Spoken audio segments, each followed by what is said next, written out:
example. As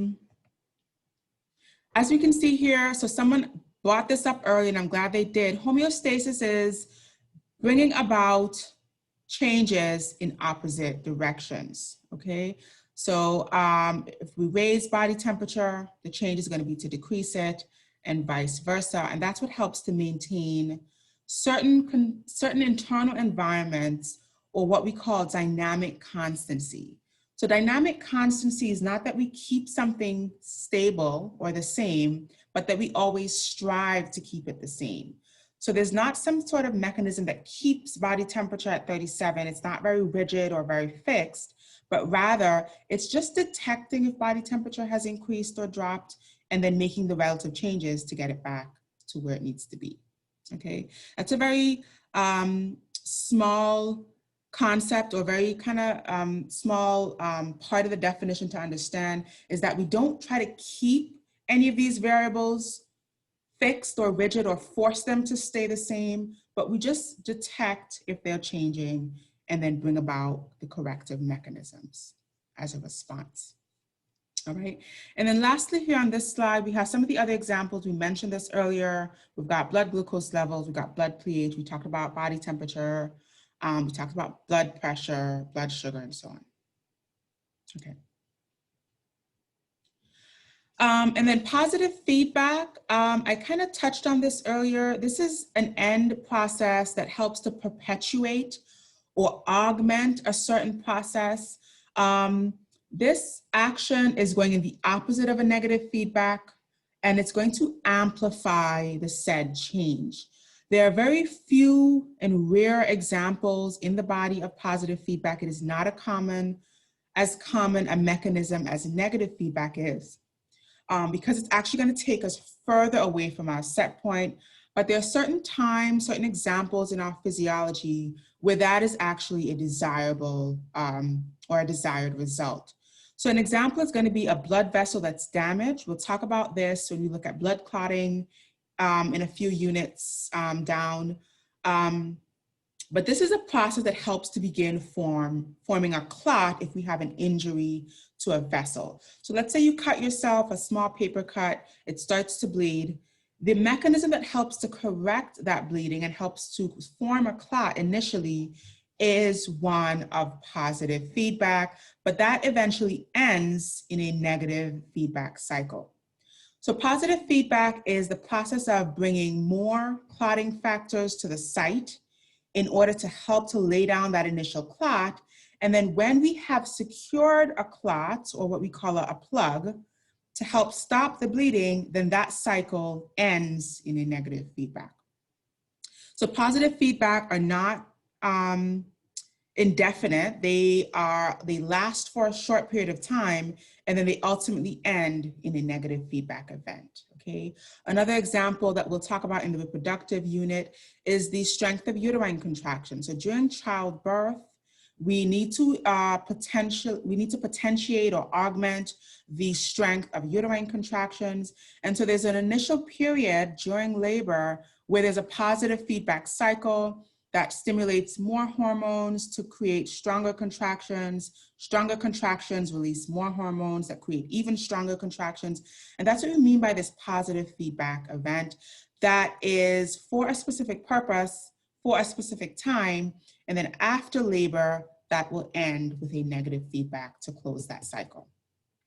Okay, so I'll point out some of these positive feedback examples as we encounter them in other units. But I want to point out here that it's not a part of homeostasis because it's not the opposite mechanism or the opposite direction of change. It's actually taking us away from our set point, whereas negative feedback is bringing us back to our set point. And so I really want to point that difference out here. Okay, so here's a little schematic of one of the positive feedback examples. So the pituitary gland, which is one of our master hormone glands, master endocrine glands in the brain, secretes LH, or luteinizing hormone. That hormone stimulates our ovaries to secrete estrogen. Estrogen is actually going to go back to the pituitary gland and potentiate more luteinizing hormone secretion. And this is what actually brings about a very specific event in the menstrual cycle, which is what we call the LH surge.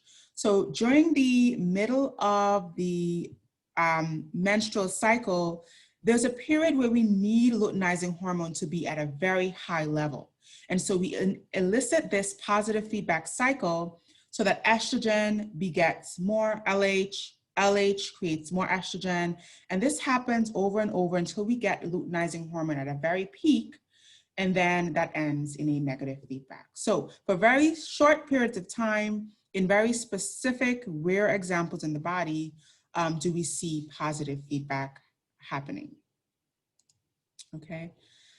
Any questions on positive feedback? So that's an area that students typically have a little bit of a hard time differentiating from negative feedback or kind of understanding how they differ. So I'll kind of pause here to see if there are any questions. And then we will wrap up. Okay. So the last thing we want to touch on here is what we call intrinsic and extrinsic regulation. So this is the process of regulation that happens within the effector organs that we spoke about. Some of the examples were the glands, smooth muscle, cardiac muscle, such as the heart. And this is how we regulate these variables. So we can have two forms of regulation. We have intrinsic regulation. This is where the cells of a specific organ sense a change and respond to that change right away. So it's going to happen at a local level. It's not going to involve the brain. It's not going to involve the integrating centers. It's going to be a change that is detected within the heart, as an example. And then the cells of the heart will do something different to correct that change or send signals to their neighboring cells to respond accordingly.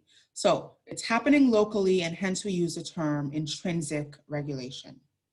That can be compared to extrinsic regulation. This is where the brain gets involved. This is where signals are sent to the medulla or the brainstem. And then this is where other endocrine organs, as well as the nervous system, are involved. And so this is a more widespread response than we see with the local response of intrinsic regulation. Okay, these are concepts or forms of regulation that we're going to talk about in almost every unit that we'll encounter in the brain, in the nervous system, in the heart, in the lungs. There are two main ways that a system can regulate itself. It can do so within itself, where the cells make the change that's needed, or it can do so more broadly by involving neurons, involving the brain, involving those integrating centers and those input and output signals. Okay.